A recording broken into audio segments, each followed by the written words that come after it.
Hi, I'm Jessica Ochoa Hendrix. And I'm Corinne Brenner.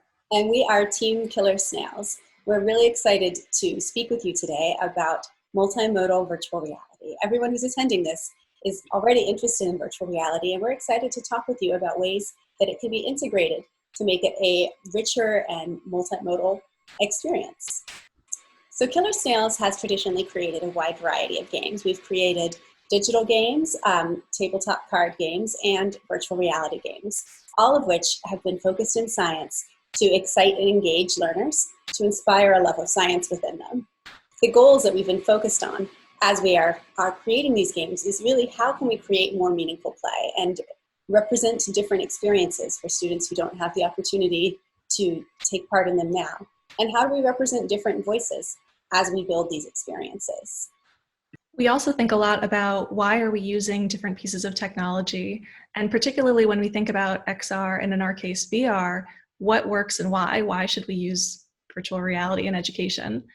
We know from research that VR can be great for certain kinds of knowledge acquisition or training psychomotor skills, but we're especially excited about the possibilities for encouraging collaboration and using VR to encourage engagement with the content and enjoyment, especially in science.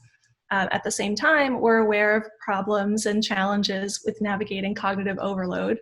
So anytime you're introducing a new technology into a classroom, people have to get used to it, and finding the right fit between the tools that are available and the content that we're trying to teach. A few of our questions include how can web-based and VR technologies be combined to enhance learning? We're especially excited about opportunities to do that in science. How can we use VR to help foster collaboration, especially for science inquiry skills, because real scientists collaborate all the time? And to what extent does taking on the role of a scientist impact learning? Since one of the powers of VR is being able to take a person and put them into someone else's shoes, how can we use that in an educational context? So those questions affect our development process, but are also central to the learning sciences more broadly. Our methodology includes a few different phases that really emphasize iteration.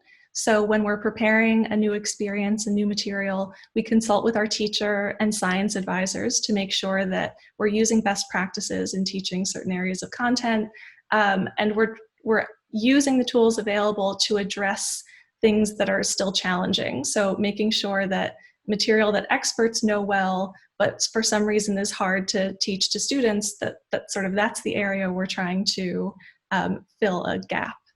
We do a lot of iterative design, so every time we have a prototype, we make sure to bring it in front of our student and teacher users.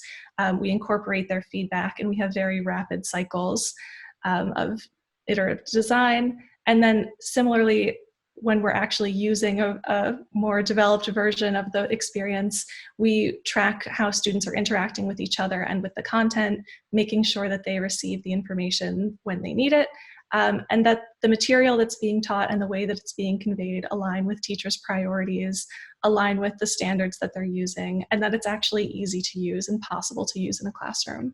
So some of the key differentiators that you may have heard when Corinne was speaking is that our BioDive experience includes 3 separate components. There's the group virtual reality experience when the students who've taken on the role of a marine biochemist go on expeditions. There's the digital student journal where students are building models, they're recording hypotheses, testing them, making observations. And there's the educator dashboard where teachers are able to follow students' progress in live time to see both the qualitative and quantitative responses, as well as to click and see what students interacted with in virtual reality. This is a quick screenshot of what this looks like. On the upper left, you'll see the digital science journal. On the upper right, you'll see what the virtual reality experience looks like. On the lower left, you'll see what the educator dashboard looks like, and you can see whether students have gone through the virtual reality and where they've stopped. And then on the lower right, you can see another snapshot of the VR.